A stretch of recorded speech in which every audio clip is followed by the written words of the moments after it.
Right. We are going to go into the linebacker signings for the Chicago Bears. So we got two of them. There's a lot of talk of Jack Sanborn. Are they just going to keep him since he was productive 5 or 6 games when they needed him and moved on from Roquan and he was healthy? Well, they still have Jack Sanborn cheap for 2 years here, but they certainly were not going to just sit and be happy with that. They got TJ Edwards from Philadelphia, 3 years, $19.5 million. He was the first signing, and everyone's like, oh, TJ Edwards, nice spot, really productive guy. Really like this signing. And then they went out and they laid the hammer down a second time, and even more forcefully. They got Tremaine Edmonds from Buffalo, 4 years, $72 million. So he was the big sort of hot target out there for the linebacking core, and he got paid by Chicago. From a real-life perspective, I like this a lot. They have two veterans that are productive. They know how to go out there and do what they need to do. Both are reliable. They got a nice young guy in Sanborn who can jump in and start if they need to. If someone gets hurt, but he can sit back and learn and get sort of those depth reps behind those guys, which for the future may be great too, because again, TJ's there for 3 years, might end up just being 2 years. Who knows how these contracts play out? But I really like both of these guys. Fantasy-wise, I'm just worried that they eat into each other and you're not going to hit that ceiling either. Both of these guys had over 100 combined tackles pretty consistently since they've been starting. Edmonds has been starting longer than Edwards has. Edwards been about 2 years there. I don't think you're going to get as high a production out of either one of them. It's probably more likely that both of them end up as LB2s than both of them being LB1s. So just take that into account when you draft them.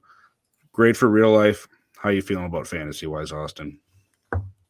Well, they could surprise us. I will say that. You could, yeah.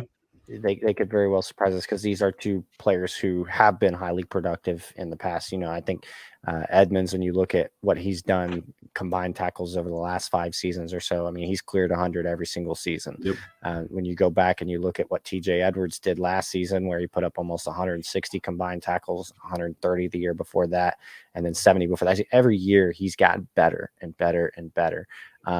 And he's, he did that in obviously in Philadelphia, now changing teams. We'll see, what he does. And then, Edmonds kind of the same. He's really only played for Buffalo. So we'll see how these guys adapt to being on new teams as well. I think that's the interesting thing that, we don't really consider or think about is, this is a new situation for them.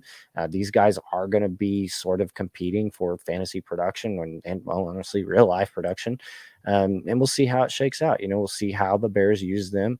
The Bears have historically been a team that have had one really, really productive linebacker in Roquan Smith. Now we'll see if two guys can share the field and see what that production looks like. From an IDP perspective, yeah, I mean, I do have my concerns. Do I think that these guys can combine for over 300 tackles between the two of them? Maybe. Be hard, yeah. Maybe, but it's going to be really difficult. And then you look at this defense. I mean, the Bears really have made some great moves, and they do have, on the back end of this defense. I mean, Jaquan Brisker is going to go get his. Jack Sanborn, he is going to probably rotate in there and grab some reps himself. So, yeah. It's going to be interesting. I think there could be some regression there, but I still think these are two quality linebackers who we could see be very productive. And there's a lot the Bears are still figuring out. They've had some nice signings here in free agency. Of course, the trade that they made to move back in the draft from the first spot with the Panthers.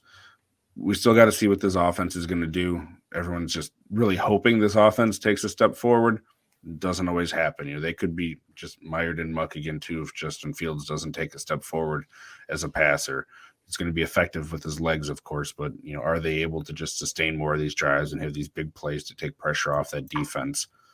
They've been trying to readjust the defense, since the new coaching staff had come in, where they moved to more of a 4-3, and they had to change players around, and they added some more guys too, like DeMarcus Walker and Andrew Billings, who we're not necessarily talking about tonight, but are IDP signings. You have to see how all of that gels in front of this linebacking core. And like you said, Sanborn, when they have 3 linebackers on the field, it's probably going to be him.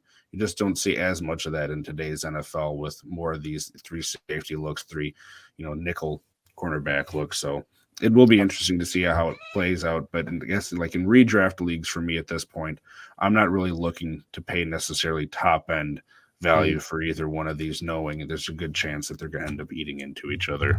Yep, I agree with that 100%.